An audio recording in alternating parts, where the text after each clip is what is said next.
कुड़ी, उत्तराखंड की एक घाटी। गांव के लोग उधर बस इसलिए जाते थे क्योंकि वहां घास अच्छी होती थी। मवेशियों के लिए घास काटने, बस काम से काम। और उस दिन नीतू भी वहीं थी, बांज के पेड़ से उतर रही थी, कमर में डराती फंसी हुई। नॉर्मल सा सीन था जैसे रोज होता है। उतरते उतरते ना उसने ऐसे ही ऊपर देख लिया, बस 1 सेकंड के लिए, और वहीं उसकी सांस अटक गई। ऊपर से लाल साड़ी में एक औरत उतर रही थी। मतलब समझ ही नहीं आया पहले तो। फिर नीतू के मुंह से बस एक ही आवाज निकली, और वो थी उसकी चीख, और सीधा पेड़ से नीचे गिर गई। आंखें बंद हो गई। वहीं पे ऑन द स्पॉट नीतू की डेथ हो गई। और इसी को अकाल मृत्यु बोलते हैं। पता है, नीतू ने जिसे देखा था वही मसान थी।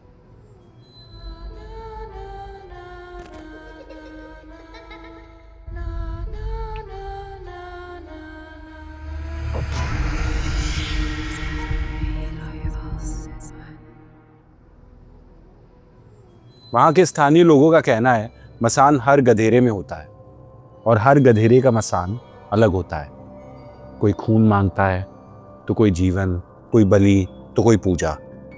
और एक बार अगर मसान लग गया तो लड़की को नहीं छोड़ता इतनी आसानी से। और वहां पे ऐसी परंपरा भी है कि शादी से पहले अगर लड़की का मसान नहीं पूजा तो उसकी जिंदगी नर्क से बदतर हो जाती है। शायद आपने लगवार बिगड़ जाना यानी कि मसान, इसके बारे में सुना होगा उत्तराखंड, जब भी आप गए हैं या फिर किसी रील में या किसी की बातों में, किसी की कहानी में। अगर आप अब भी नहीं समझे तो मैं बताता हूं। मसान वो आत्मा है जिसकी मौत असामान्य हालत में हुई। और सबसे ज्यादा डरावनी बात यह है कि मसान आज भी वहां है, उत्तराखंड के उस गधेरे में, आज भी। मैं हूं रामा, और ये कहानी है पाडली गांव की।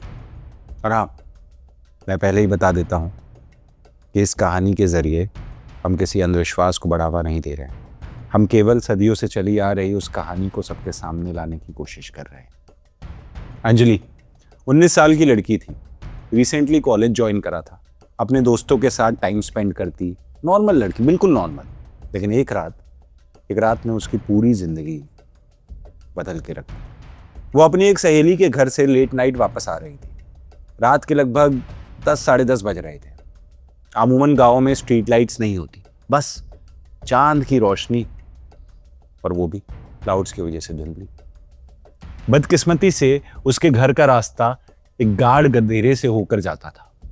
मतलब पहाड़ों से निकलती हुई एक छोटी सी स्ट्रीम, छोटी सी धारा, पत्थर, बारिश का पानी और अंधेरा, बहुत गहरा अंधेरा।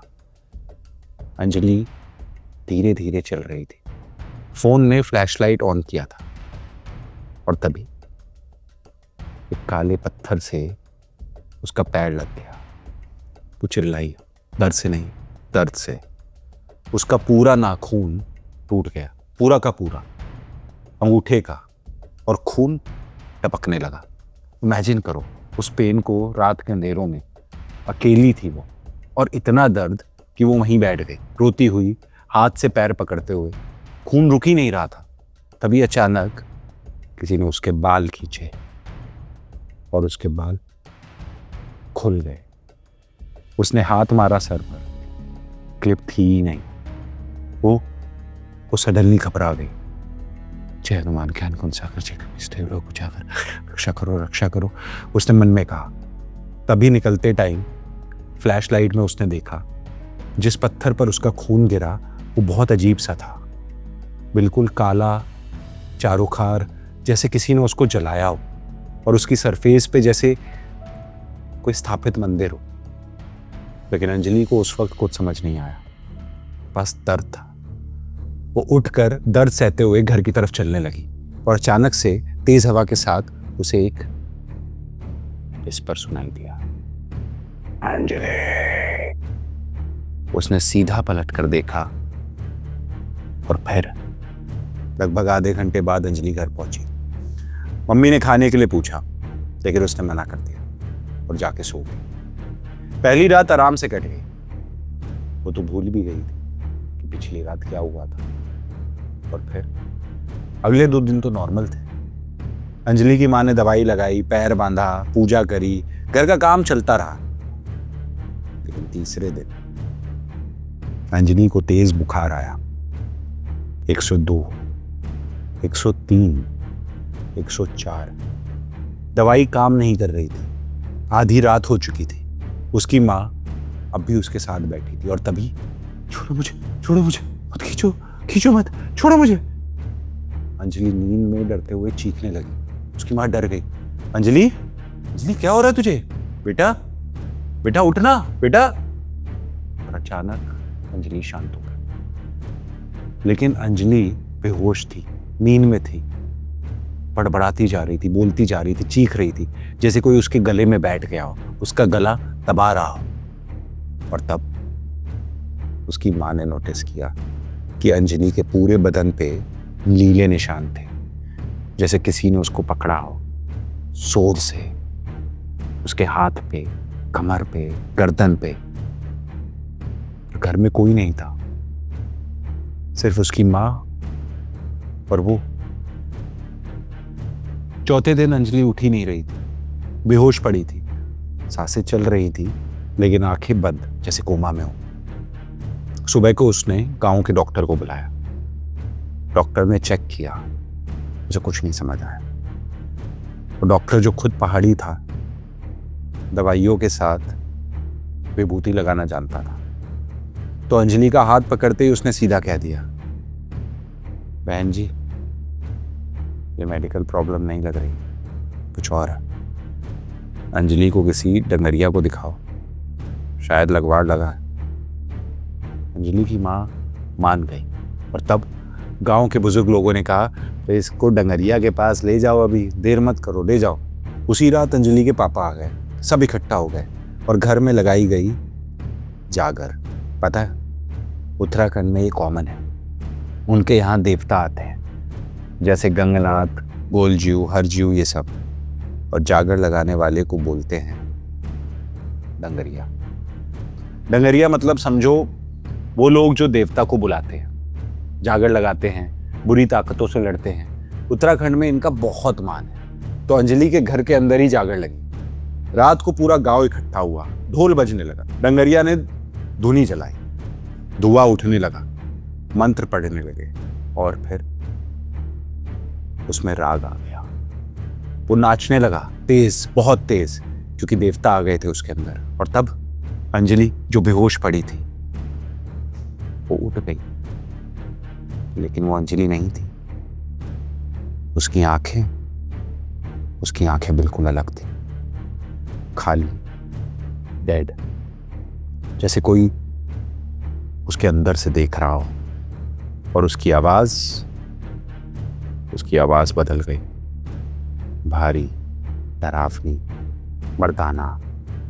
मैं कौन हूं, जानता है तू? डंगरिया चिल्लाया। तू कौन है, नाम बता। अंजलि या जो भी उसके अंदर था वो हंस पड़ा, डरावनी ऐसी। मैं मसान हूं गधेरे का, उसका खून उस तक पहुंचा, अब वो मेरी है। डंगरिया ने पूछा, तू क्या चाहता है?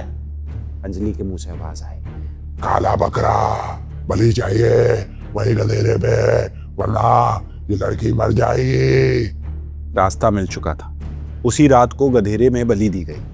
गांव के 5 लोग काला बकरा लेके गधेरे की तरफ गए। उन्होंने उस काले पत्थर को ढूंढा और वहां बकरे की बलि दे दी।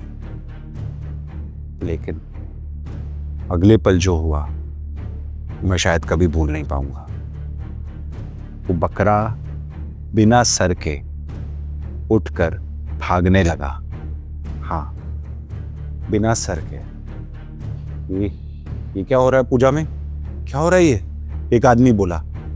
तभी दूसरे ने बकरे का सर देखा। उसकी आत्मा कांप गई। भाई भाई, वो देख, उसका सर, वो बकरे का सर पत्थर के पास पड़ा था और पहली बार वो किसी बकरे को हंसते हुए देख रहा था। इतने में उसकी आंखें टपकने लगी, खुलती बंद होती और मुंह हिल रहा था जैसे कुछ बोलना चाह रहा हो। भागो भागो, सब भागो यहां से, एक आदमी चिल्लाया और सब के सब भागने लगे। लेकिन भागना ही नहीं था, पर जब वो भाग रहे थे तो उनके पीछे वो सरकटा बकरा खड़ा था और उसके सर से मिमियाने की आवाज आ रही थी। यानी मसान ने उनकी पूजा ले ली थी और अंजलि को छोड़ दिया था। अगली सुबह से ही उसकी तबीयत में सुधार आ चुका था और ऐसे ही पहाड़ी लोग मसान को पूछते। अगर आप भी उत्तराखंड के गधेरों में जाते हैं, प्लीज बी अवेयर, आते टाइम मसान को कुछ चढ़ाकर जरूर आए। ये कहानी तो यहीं खत्म होती है, पर ऐसी और कहानियां सुनने के लिए सब्सक्राइब करें हमारे चैनल को।